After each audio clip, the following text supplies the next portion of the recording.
Hey, what was more traditional going down the old trail during the cattle drive days than what? A big old pot of beans. But these ain't your ordinary beans, folks. We done jazzed these up, talked to them, and they're gonna be the best beans that you ever eat. So come on, we will be glad to have you.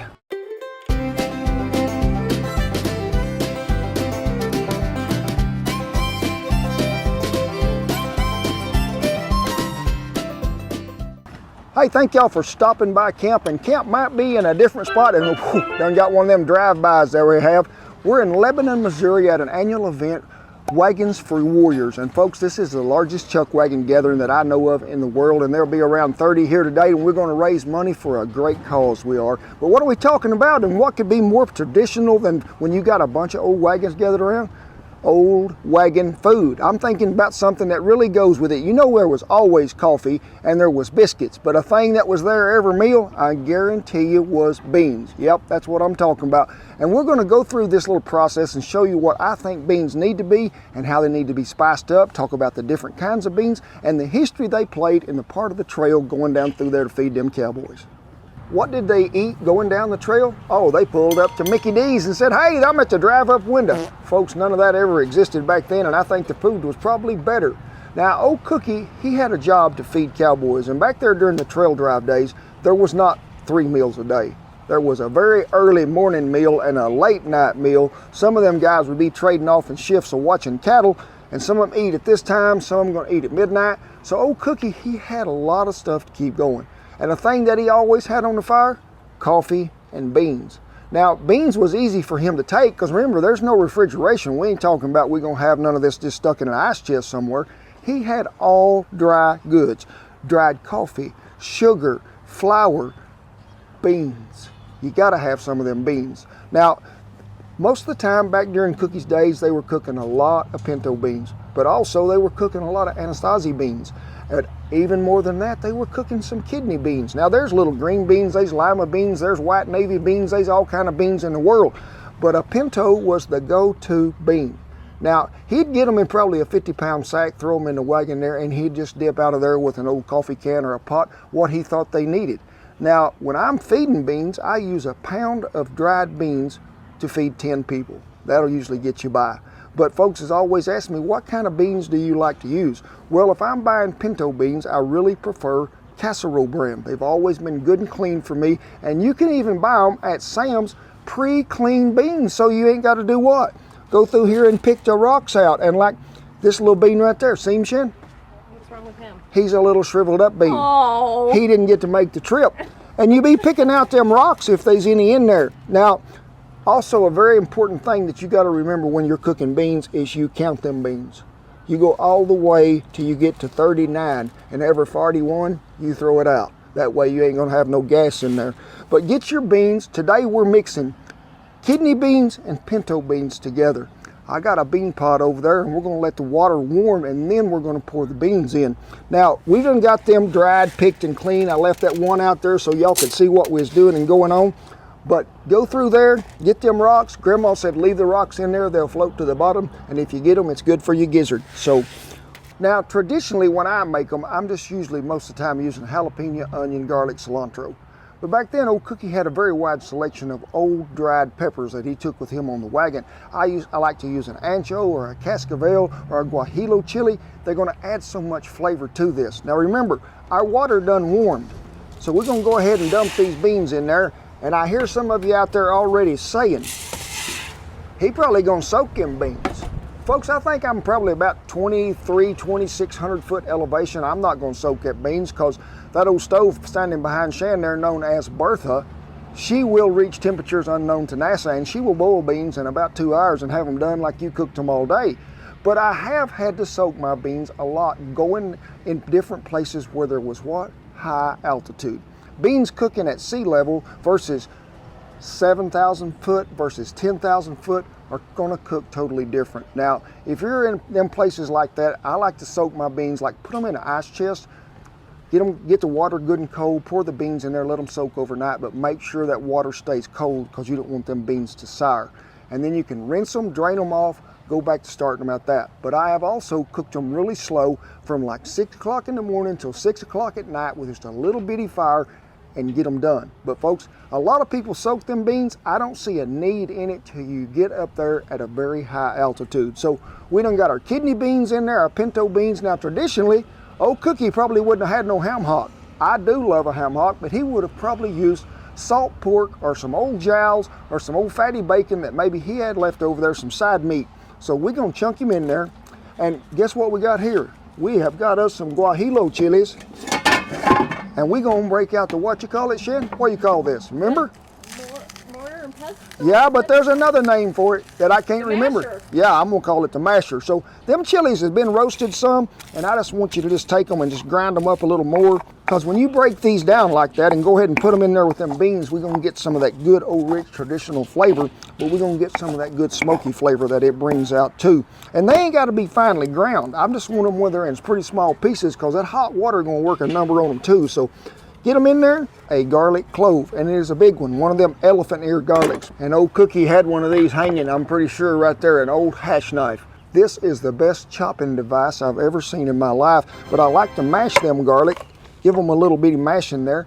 Now I just like to chop this up sort of best you can. We're just gonna chunk it right in there. Good to go. Now let's talk about onions. There's white onions, there's yellow onion, there's purple onion. Some people call them a red onion. They've always been purple to me. I love a white onion in beans. Now, I've used a Vidalia onion some in beans, but I prefer a good white onion that you're gonna put in there. And a lot of people, when they get them onions and they're gonna use them, they're gonna chop them up in some little bitty pieces. So just don't make them so small that you can't find them in a pot of beans.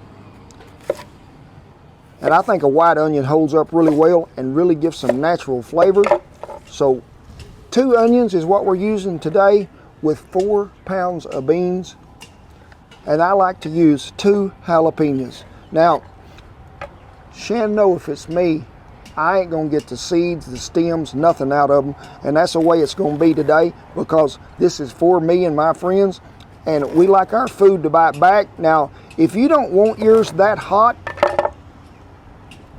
peel that stem and them seeds out of there.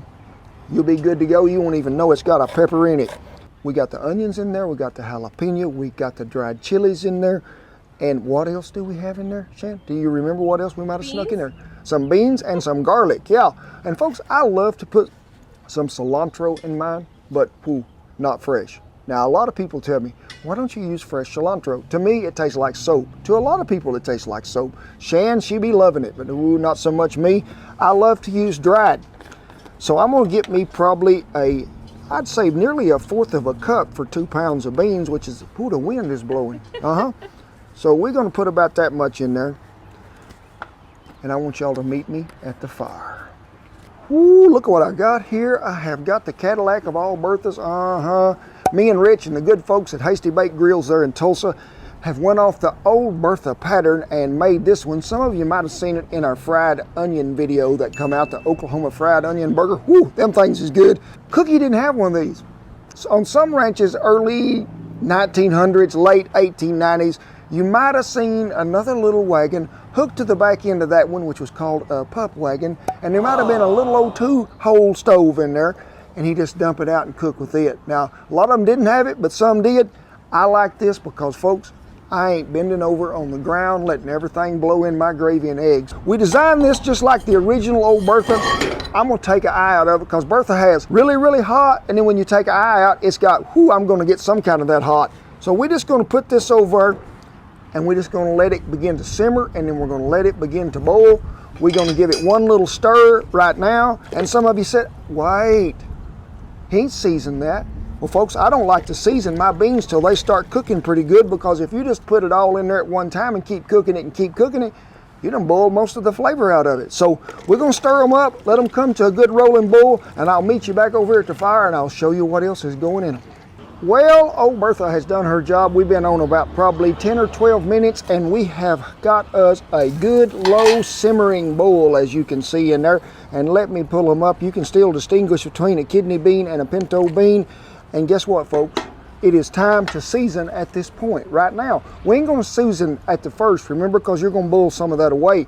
Now, traditionally, I wouldn't be using like chili powder and all this stuff, but I'm sort of jazzing these up maybe the way old Cookie had so many years ago, because he wouldn't have a lot of what I had. He wouldn't have original Kent Rollins seasoning nor the mesquite. So we're going to add probably about, I would say, 1.5 tablespoons of chili powder, 2 tablespoons of smoked paprika,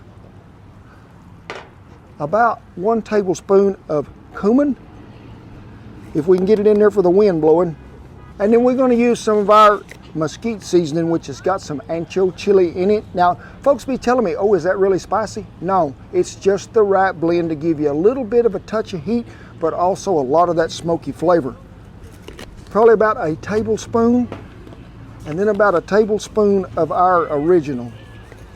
Now, we will season these to our seating at the end to make sure that it's just right. And you notice I got me a pot here that has got some water in it that stays hot. So when you add beans to water as they boil, Add water to beans.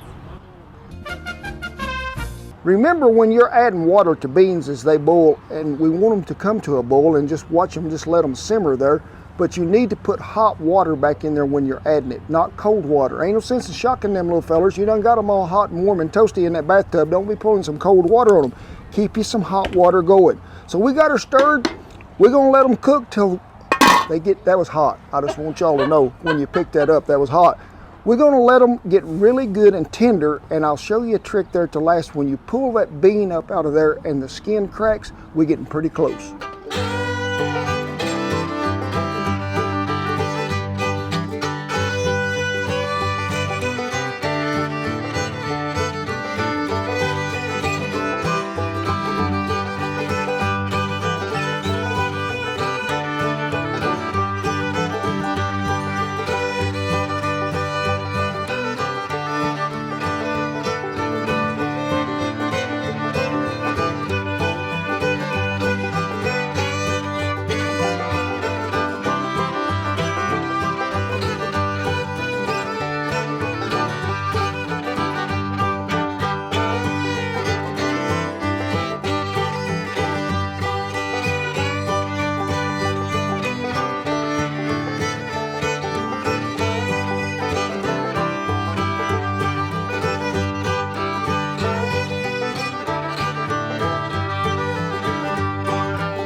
The new Bertha here has cooked them about 2.5 to 3 hours, and they are done. Now, you can cook a bean to death, but why would you? When you can pull a bean up out of there, and he still looks like he's holding his shape, but he is good and soft, as you can see, that bean is done. Don't cook him. We ain't making refried beans out of these. These is beans like in a stew pot. Now, I know times are going to vary from where you live and what altitude you are, and how you cook them. Now remember, we talked about soaking beans before, and if you need to at high altitude, you go ahead. But put them over a fire, keep you some hot water, always add to them. But you can see how these beans have sort of thickened up. That's what a lot of people call soup beans, what I call good beans, right there for sure. Now, set them over there, just let them sit. Hey, you're good to go after that 3 hours. Just keep them warm. The longer them beans sit there and you stir them every once in a while and eat out of them, the better they're gonna be. They're gonna be better the next day, and there ain't gonna be none left over by the time you get to the next day. Oh, we dripped on the new Bertha. It's a self-cleaning oven. It'll take care of itself.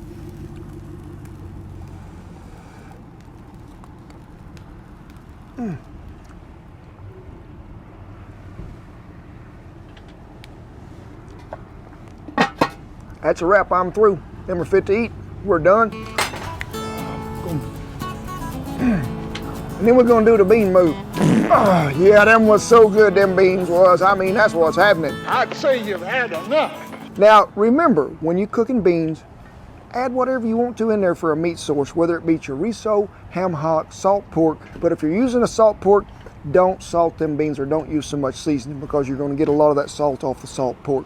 Remember, everything that we used in this video will be down there in the little description, and the recipe will down there as well. As when you click on that link, it'll take you to it. Traditional cowboy beans with a little southwestern, south of the border flair. Use them old dried chilies, you won't regret it.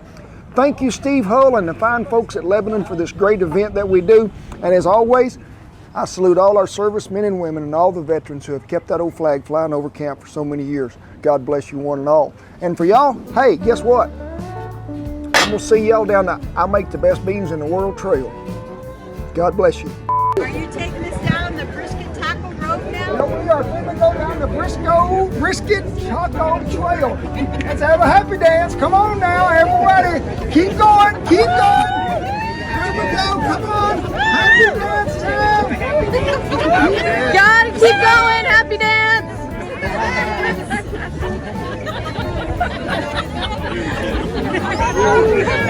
Beans, yep, wonderful fruit. The more you eat, the more you... There you go. Shan remembers whistleberries. Felt that. Ready to go?